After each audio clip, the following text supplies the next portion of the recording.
ആരെയും രക്ഷിക്കാൻ കഴിഞ്ഞില്ല എന്നുള്ള ഏറ്റവും ദുഃഖകരമായ വാർത്ത. അതുമാത്രമല്ല, എത്ര ആളുകൾ അപകടത്തിൽപ്പെട്ടു, ആരുടെയൊക്കെ വീടുകളിൽ അല്ല ആരുടെയൊക്കെ മുകളിലാണ് ഈ വിമാനം തകർന്നു വീണത്, അങ്ങനെ എത്ര മനുഷ്യജീവനുകൾ പൊലിഞ്ഞു, ആ കണക്കൊന്നും നമ്മുടെ മുന്നിലേക്ക് ഇതുവരെ എത്തിയിട്ടില്ല. മരണസംഖ്യ ഓരോ നിമിഷവും ഉയർന്നുകൊണ്ടിരിക്കുകയാണ്. അനൂപ്,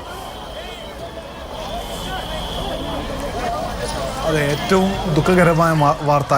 ഇങ്ങനെ ഒരു ദുരന്തം നമ്മൾ റിപ്പോർട്ട് ചെയ്യുമ്പോൾ അതിൽ നമ്മൾ ഒരിക്കലും ഉണ്ടാവരുത് എന്ന് പ്രതീക്ഷിക്കുന്ന വാർത്തയാണ് ഇപ്പോൾ ഗുജറാത്തിൽ നിന്ന് വരുന്നത്.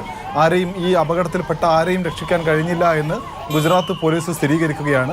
230 യാത്രക്കാർ, അതിൽ 169 ഇന്ത്യക്കാർ, 53 ബ്രിട്ടീഷ് പൗരന്മാർ, 7 പോർച്ചുഗീസുകാർ, ഒരു കനേഡിയൻ പൗരൻ, അതിന് പുറമെ 12 വിമാനത്തിലെ ജീവനക്കാർ, ഇങ്ങനെ 242 പേരും മരണപ്പെട്ടുവെന്ന് ഗുജറാത്തിലെ പോലീസ് സ്ഥിരീകരിക്കുകയാണ്. അത് മാത്രവുമല്ല, ഇനി നമുക്ക് കണക്കില്ലാത്ത ഒരു കാര്യം എന്തെന്നാൽ, ഈ വിമാനം നേരത്തെ ഒക്കെ നമ്മൾ പറഞ്ഞ പോലെ ഈ വിമാനം തകർന്നു വീണത് മെഡിക്കൽ കോളേജിൻ്റെ മെസ്സിന് മുകളിലേക്കാണ്.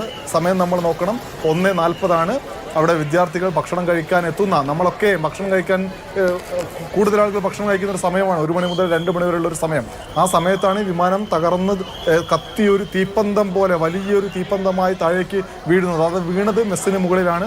ഭക്ഷണം കഴിച്ചുകൊണ്ടിരിക്കുന്ന വിദ്യാർത്ഥികളുണ്ടായിരുന്നു, മെഡിക്കൽ വിദ്യാർത്ഥികൾ. അവരിൽ 5 പേർ മരണപ്പെട്ടു എന്ന് നേരത്തെ തന്നെ ഔദ്യോഗികമായ സ്ഥിരീകരണം ഉണ്ടായിട്ടുണ്ട്.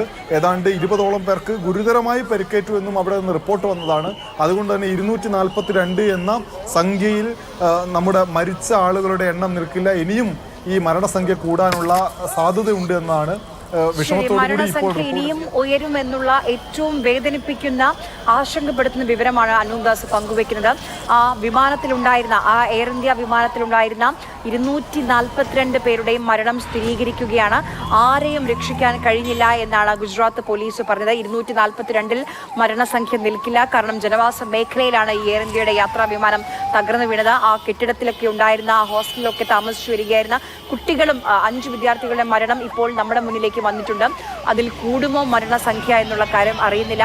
ഗുജറാത്ത് മുൻ മുഖ്യമന്ത്രി വിജയ് രൂപാണിയുടെ മരണവും സ്ഥിരീകരിക്കുന്നുണ്ട്.